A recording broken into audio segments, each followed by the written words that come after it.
Não era fácil chegar lá uma pessoa e aquilo estar a ser organizado e eu, de certa maneira, desorganizar. Por outro lado, quero agradecer a muitas alunas e professoras, muitas delas que já partiram e que ao longo do tempo me deram testemunhos. E há 2 livros ou 3 estudos que foram fundamentais para mim. O livro da Irmã Maria de Jesus, publicado em 1944, que é do berço à escola, e 44 é o ano do lançamento do ano letivo de São Pedro de Alcântara. O livro da Irmã da Pureza, que é até agora a única biografia conhecida da Madre Maria da Santíssima Trindade, e um trabalho de Luísa Collen, do recolhimento das órfãos à Escola de Auxiliares Sociais, que foi publicado pela Santa Casa da Misericórdia de Lisboa em 2020.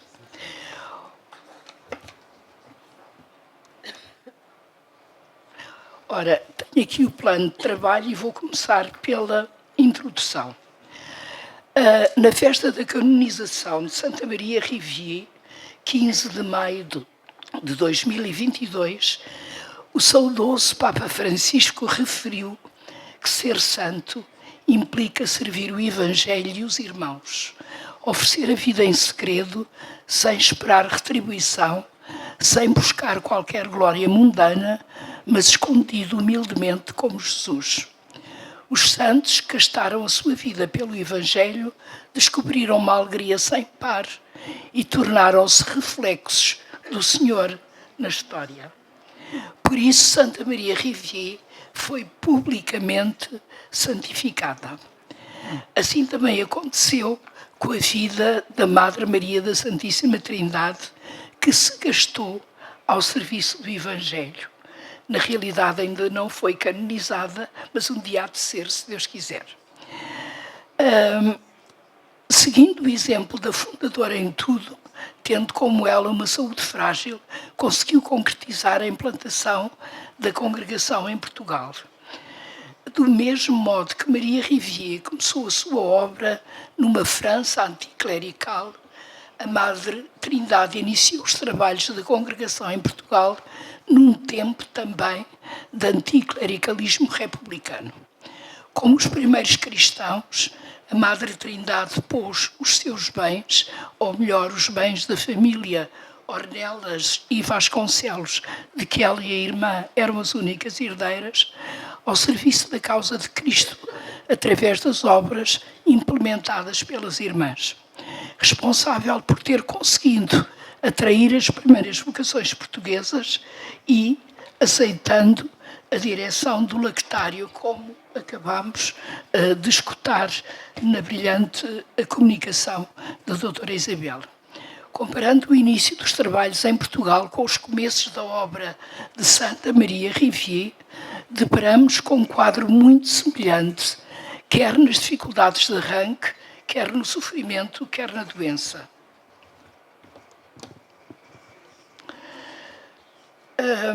Quando chegou à Madeira para iniciar a fundação, a Irmã Trindade esteve à morte com tuberculose. E agora passo a citar. É com o peso da cruz que o sonho e a esperança se concretizam num e noutro lugar. Com o entusiasmo da Madre Trindade, em 1938, parte da Madeira para Portugal continental e na cidade de Setúbal vai fundar um colégio, a Quinta dos Bonecos, destinada a meninas com algumas posses.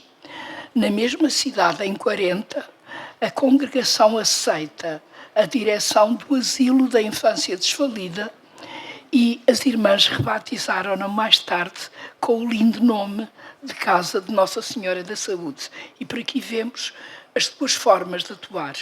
Um colégio para famílias mais abastadas que, no fundo, acabavam por subsidiar uma obra mais destinada aos pobres. Por causa da Segunda Guerra Mundial, às postulantes portuguesas era praticamente impossível de mandar a casa-mãe em França. Diligencia-se então um noviciado em Portugal. E em 41 ele começa na Baixa de Palmela, na Quinta da Boa Vista, onde hoje felizmente continua. a Irmandade inicia de raiz, sediando nessa zona, e nesse mesmo ano de 41 ela consegue que partam as primeiras irmãs para além-mar em África, fundando missões em Moçambique e concretizando a tal frase da Madre Rivière: as minhas filhas atravessarão os mares. Nessa altura, a irmã Trindade escreve o seguinte, e confidencia às suas irmãs que quando em 1925 a Madre Santa Honorina, que era a Madre Geral, lhe a deixa, no fundo, vir lançar as primeiras sementes à Ilha da Madeira, lhe confidenciara: a fundação não devia ser francesa, mas portuguesa. Eu estou a citar. Teria, como no Canadá, uma casa-mãe e um noviciado, e poderia ter missões em África. 1941 foi então o ano dessa fecundidade emergir e concretizar-se. Em 44 inicia-se o processo do reconhecimento da personalidade jurídica da província portuguesa, que é reconhecida em 1948. E no ano letivo de 43-44, e aqui puxa brasa à minha sardinha, inicia-se a direção das irmãs no Instituto de São Pedro de Alcântara. A Madre Trindade tinha encontrado o Dr. Joaquim Diniz da Fonseca, na época subsecretário de Estado da Assistência Social, numa visita oficial que o mesmo fizera a Setúbal. Ao tomar contacto com o trabalho educativo das Irmãs da Apresentação de Maria, ficou muito interessado, eu diria mesmo fascinado, com as práticas pedagógicas que ele viu serem ali implementadas. A partir de então, não mais larga a Irmã Trindade. O interesse do Dr. Diniz da Fonseca era de tal ordem que falou que era a Mesa da Misericórdia de Lisboa, que era o provedor, para, no fundo, trazer as irmãs para obras de assistência da misericórdia.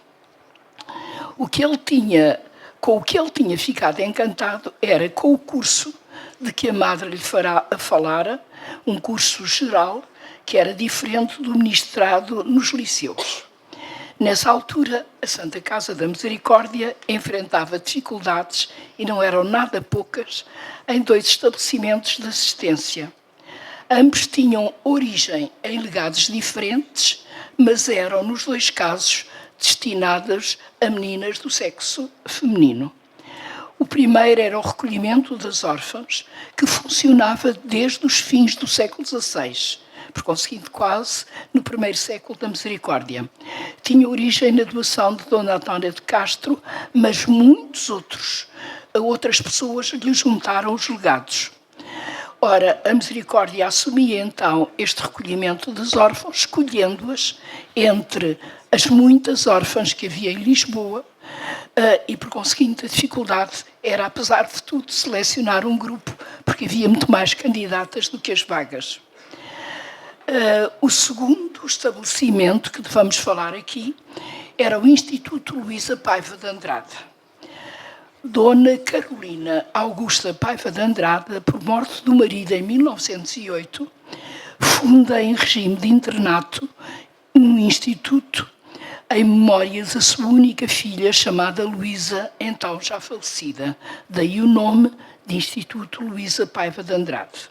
Quando Dona Carolina morre, deixa em testamento à Misericórdia de Lisboa todos os seus bens, com o encargo de manter o citado instituto que ficou nessas instalações. Mas aqui o legado é diferente.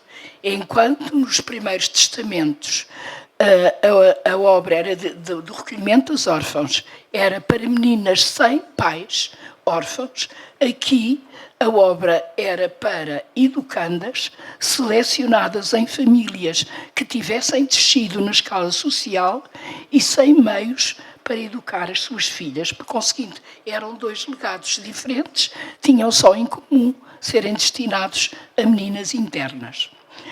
Às alunas devia ser ministrado, neste caso, do Instituto Luísa Paiva de Andrade, uma educação esmerada.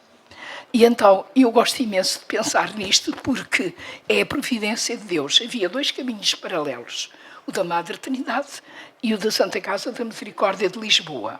A Madre Trindade tinha a dificuldade de não poder implementar um colégio como ela gostaria. E a Misericórdia tinha graves problemas em dois estabelecimentos de que tinha a obrigação, através dos legados que tinha recebido, de, na realidade, educar raparigas. Por conseguinte, a Madre Trindade... Muito obrigada, Marco, obrigada. Obrigada. A congregação da Apresentação de Maria possuía um plano pedagógico próprio de ensino particular concebido pela Madre Trindade. A Misericórdia estava perante a tal necessidade de adaptar aos novos tempos os tais legados que tinha recebido para dois estabelecimentos, o Recolhimento das Órfãs e o Instituto Luísa Paiva de Andrade. O Provedor da Misericórdia e a Mesa da Misericórdia, em outubro de 1943, manda uma carta a convidar as irmãs para aceitarem fundir num único estabelecimento estes dois legados e ajudarem a Misericórdia a resolver com qualidade esta dificuldade. Temos aqui o Instituto de São Pedro de Alcântara, já o devia ter mostrado, e agora mostro esta carta que eu acho uma delícia. A Irmã Trindade recebe a carta do provedor a convidar a congregação para aceitar dirigir São Pedro de Alcântara, e a Madre, no dia seguinte, responde. E o sublinhado é meu, que eu acho a frase tão bonita que tive que sublinhar. Venho declarar que gostosamente aceita a congregação tal encargo. Não há meias medidas. A Madre quer e gosta e aceita. Mas propunha que o funcionamento do Instituto com alunas internas só começasse em janeiro de 44, e eu aqui admiro profundamente quer a prudência da Madre Trindade, quer, no fundo, o cuidado em que tudo começasse bem. Porque o provedor, na carta anterior, numa das cláusulas, dizia: sabe, nós só vamos fazer o acordo no início de 44, mas o ano letivo em Portugal começa em outubro de cada ano. Se as irmãs pudessem receber mais cedo as meninas, para nós era muito melhor. E o que ela diz é que sim, senhora, recebe, mas só em janeiro, porque ela precisava de contratar pessoal docente, precisava de preparar as instalações, precisava de preparar os materiais pedagógicos e didáticos. E aqui, na realidade, a gente vê que tipo de mulher e de líder ela, no fundo, era. Claro que o acordo entrou em vigor em 1944 e tinha 19 cláusulas. Eu vou só falar de 3, mas há uma que eu acho uma delícia, porque eu andei lá neste instituto. A Misericórdia dizia que tinham que fazer um curso geral e um curso de auxiliares sociais. Aceitou. Mas as irmãs tinham a guarda e que tinham que ter o cuidado de guardar tudo o que era obra de arte daquele antigo convento dos Arrábidos. E se as irmãs cuidaram primorosamente deste legado. Deveriam também manter o culto na igreja de São Pedro de Alcântara, porque, na realidade, sabemos como é que tinha sido o panorama no século XIX, naquela altura, e, por conseguinte, elas tinham que assumir, e claro que o assumiram com todo o gosto. Cabia à Santa Casa da Misericórdia, entre muitas outras cláusulas, selecionar as admissões das meninas, e agora não era para meninas órfãs de Lisboa, era a nível de todo o país que recebiam as candidaturas. E reservava-se, no entanto, quer dizer, dava liberdade absoluta ao plano pedagógico da Apresentação de Maria. Mas atenção, a Misericórdia a qualquer hora podia chegar e inspecionar, a ver se estava tudo a funcionar bem, e só dava segurança no fundo. Há aqui um pequeno extrato que podem ler. E os trabalhos iniciam-se em 43, quando a Madre Trindade, deixando as obras de Setúbal, vem para São Pedro de Alcântara com as 12 primeiras noviças e lança o alicerce dessa obra. Nitidamente, ela vai ter a oportunidade de imprimir a orientação espiritual e pedagógica da congregação, tal como preconizado por Santa Maria Rivier. E isto aqui eu estou, entre aspas, a dizer isto para que a afirmação fique correta. Não é nada inventado, ela está a fazer a tal revolução que a Madre Rivier tinha preconizado e que ela achava que podia fazer agora. No gizar do seu plano tinham contribuído duas das suas colaboradoras mais próximas e que a vão acompanhar até ao fim. A irmã Maria de Jesus, já professa, chamava-se na vida civil Consuelo Greenfield de Mel Fernandes, entrou em 1921 para a congregação e fora sua companheira quase desde o início. E a irmã Maria da Pureza, na vida civil, Esmeralda Borges, nesta altura do início dos anos 40, ainda noviça. Ora, na mesma carta de que já há bocadinho vimos, está aqui as meninas dos seus olhos em São Pedro de Alcântara, uma fotografia, e eu devo dizer que agradeço esta fotografia à Luciane Reit, que é irmã da irmã Maria do Bom Pastor, que foi durante muito tempo superiora na Madeira, e foi ela que me deu esta fotografia, que me deu muita alegria. Não é do primeiro ano, porque do primeiro ano, de 43, 44, eu não consegui até agora nenhuma. Tinham prometido várias pessoas, mas não consegui. Esta é do segundo ano, é das alunas que entraram em 44, 45. E é a mesma coisa. E agora está o tal texto que eu queria falar e que só leio a parte final. O nosso programa é, sobretudo, um programa de educação em que tudo conta, tudo o que é vida, saúde, comportamento, beleza, atividades domésticas com as diferentes virtudes que elas reclamam, formação do espírito e do coração, formação artística, isto é uma tónica, conhecimentos de cultura e vida sobrenatural. A Madre Trindade deixou muitas coisas, mas é muito difícil a gente ver, e a professora Alice pode dizer, porque não tem data, não tem lugares, e a gente muitas vezes não sabe se aqueles escritinhos são para dar formação às suas freiras ou se são para dar formação às meninas. De qualquer maneira, eu acho que servem para as duas coisas. Convinha, diz ela, às educadoras, canalizar todas as sensações, e era das meninas que choravam a torto e direito e que depois se riam a torto e direito, e por conseguinte dizendo que tudo isso era próprio da adolescência. Professora, mais 5 minutos. Sim? Obrigada. E encher a alma do adolescente de sentimentos elevados e ao mesmo tempo práticos para a sua melhoria pessoal e para a responsabilidade. Havia uma coisa em que insistia: a sua equipa não se devia exceder na autoridade. Aconselhava às irmãs, e aqui estou a dizer entre aspas, a não reagirem com os nervos, isto é, a quente, procurando falar com a serenidade, de forma simples, sem discursos longos, porque era muito mais importante convencer do que impor.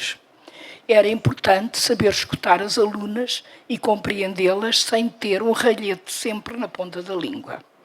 Fechar aspas. O exemplo e o ensino religioso eram para a Madre Trindade os dois pilares essenciais desta formação. E falava muito das virtudes e dos defeitos, em contrapartida. Eu estava aqui a manhã inteira a falar disto, porque tenho muita coisa, mas vou só ler uma virtude e um defeito. Da virtude escolhi a ordem. E agora passo a citar. A ordem elimina o desleixo. Ensina a fazer bem o que tem de ser feito. A ter cada objeto no seu lugar e em bom estado. E a fazer cada coisa na hora própria, poupando muito tempo. Fechar aspas. O defeito é o da inveja. A Madre dizia, ter inveja é afligir-se, é entristecer-se com o bem dos outros, o que é uma coisa muito triste. Quando alguém fica muito encantado com alguma coisa que alguém tem, o melhor é, no fundo, admirar, poder inspirar-se nela, mas nunca o tal sentimento mesquinho da inveja, que era dos mais feios, dizia a Madre Trindade. Vai muito longe. Os primórdios destas primeiras turmas, a grande maioria já faleceu. Faleceu há pouco tempo a Leonor Jolie Braga Santos, e eu arrependi-me muito dos convites que ela me fez para lanchar, porque nem sempre a gente pode ir a tudo. Mas, de qualquer maneira, nos que eu aceitei, tenho algumas coisas que ela me disse.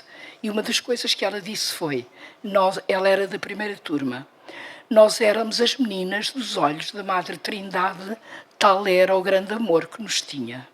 Cada uma de nós era única aos seus olhos. Pelo seu olhar, nós sabíamos logo quando vinha um sim ou um não ao que solicitávamos. A Madre lia também os nossos olhos, nós não valia a pena esconder-lhes nada. Procurava corrigir-nos sem nos ferir. Protegia com especial carinho as alunas mais desfavorecidas. Queria fazer de nós mulheres para a vida, mulheres completas, daí a exigência não só quanto aos estudos, mas também quanto às atividades domésticas. Era a imagem da serenidade, ninguém lhe tinha medo. Tinha exigências de perfeição em tudo. Uma aluna que perdera a mãe diz que a adotou como mãe e a Madre não se importava. E dizia-lhe assim, Madre, é tão parecida com a minha mãe. E ela disse, olha, a tua mãe no céu deve ficar contente. E continuava. A Madre, que tinha visto uma aluna brincar na hora do recreio, isto tem um bocadinho antes, a Madre gostava muito de uma aluna e apreciava-lhe muito a voz extraordinária que ela tinha, chamando-lhe a minha cotovia. Tal, ela cantava bem, mas era também muito irrequieta.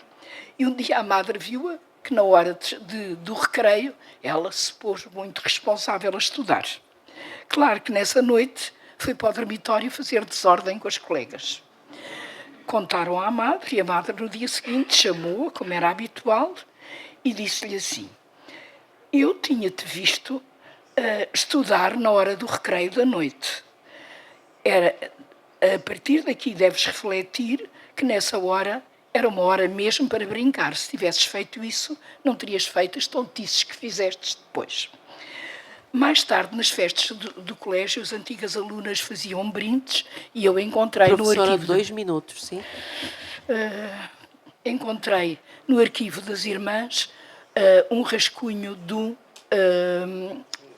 um desses discursos. Queremos vir afetuosamente partilhar das nossas alegrias, tão contentes por vos podermos saudar e tão felizes por vos termos como mestras das nossas mestras, mãe, madre das irmãs e nossa mãe também. Eu vou dar só um testemunho da irmã do Guadalupe, que muita gente aqui conhece. Na comida, a Madre gostava de tudo, tinha muito boa boca. Um dia, não sei porquê, levei-lhe um belo ovo estrelado. A Madre comeu-o deliciada e, sorrindo, exclamou, há muito tempo que não saboreava nada que me soubesse tão bem. De facto, os ovos estavam-lhe proibidos pela médica, algo, como é lógico, a irmã do Guadalupe não sabia. Esta religiosa também contou que, certa vez, estando junto à Madre, a mesma olhou bem nos olhos e disse, e agora abrir aspas, tínhamos que perdoar a toda a gente, porque senão, ao irmos comungar, Nosso Senhor, um braço ou outra parte do seu corpo ficaria de fora, porque só todos formamos o corpo de Cristo.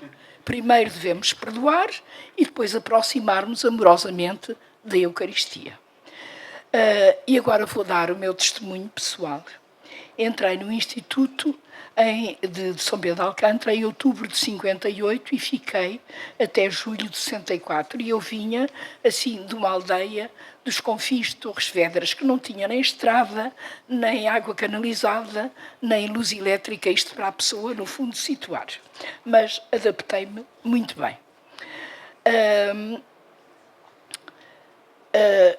Fui um dia a Fátima com a minha família e quando estava na Capelinha da Madre vejo vir... Isto era a capelinha onde a Madre rezava, que era a Capelinha da Madre, que estava aqui, era onde estava o antigo órgão dos Arrábitos, que depois foi para a Misericórdia, e era aqui que nós havíamos rezar. E aqui a imagem de Nossa Senhora das Dores. Isto eu faço sempre o paralelo com a Madre Rivier, que também rezava junto de uma Pietà. Como eu estava a dizer, eu estava em Fátima, na Capelinha das Aparições, quando de repente vislumbrei a Madre Trindade no recinto, ladeada pela Irmã da Pureza e pela Irmã Maria de Jesus, sua habitual companheira. Corri em direção às 3 e a Irmã de Jesus disse à Madre, com o seu ar grave: é nossa aluna em São Bento de Alcântara. A Madre sorriu-me e abriu-me os braços. Eu beijei-lhe respeitosamente as mãos e ela abraçou-me ternamente. E este abraço ficou para sempre. A Madre Trindade considerava o Colégio de São Pedro de Alcântara uma obra abençoada. Nos anais escreve: o Senhor havia de abençoar esta obra de São Pedro de Alcântara além das nossas esperanças. E eu peço muita desculpa, mas tenho que ler só 2 coisinhas por causa da responsabilidade que eu assumi ao vir aqui. Uma é sobre o epílogo e outra é sobre a associação. Claro que quando se chegou a 74, a Madre Trindade morreu em 16 de julho de 74 e, por conseguinte, não assistiu a este fim e já estava muito doente e a Misericórdia renegociou o acordo que tinha com as irmãs. Disto tudo poderá falar muito melhor do que eu a Irmã Maria dos Anjos, que viveu estoicamente esta fase em São Pedro de Alcântara, como eu pude acompanhar como pertencente às antigas alunas, à Associação das Antigas Alunas da Apresentação de Maria. E agora, a Presidente da Mesa, e eu é só um bocadinho, porque senão as minhas colegas matam. No final dos anos 80, um grupo de antigas alunas, e tendo da parte da congregação a Irmã Maria da Pureza, como grande entusiasta, fizeram nascer em São Pedro de Alcântara uma associação. O objetivo principal era o de reavivar as relações de amizade e companheirismo entre as próprias alunas e delas com as suas educadoras. Depois de encerrado o colégio, a Misericórdia disponibilizou no edifício de São Pedro de Alcântara, virado para a Rua da Rosa, uma pequena sala onde as antigas alunas se podem continuar a reunir quando quiserem. Nós temos a chave e vamos lá. Aí os membros da associação fazem as suas reuniões e os seus convívios. O coro Lausdel faz aí os seus ensaios de canto gregoriano. Para estreitar a ligação entre todas as antigas alunas e irmãs, é publicada uma revista semestral, embora as atividades sejam mensais, e se vá viajar, quer ao estrangeiro, quer a Portugal. A associação tem uma irmã à frente da Assembleia Geral, atualmente é a irmã Lúcia Brás, que está lá ao fundo, e que faz o favor de nos acompanhar. E a nossa presidente é Rosário Pires Carvalho, a nossa Rosarinho, que veio do Colégio António Barroso, em Moçambique. Foi uma das formas encontradas para, em conjunto, no fundo, acompanharmos e celebrarmos com gratidão um passado comum de vivência e amizade.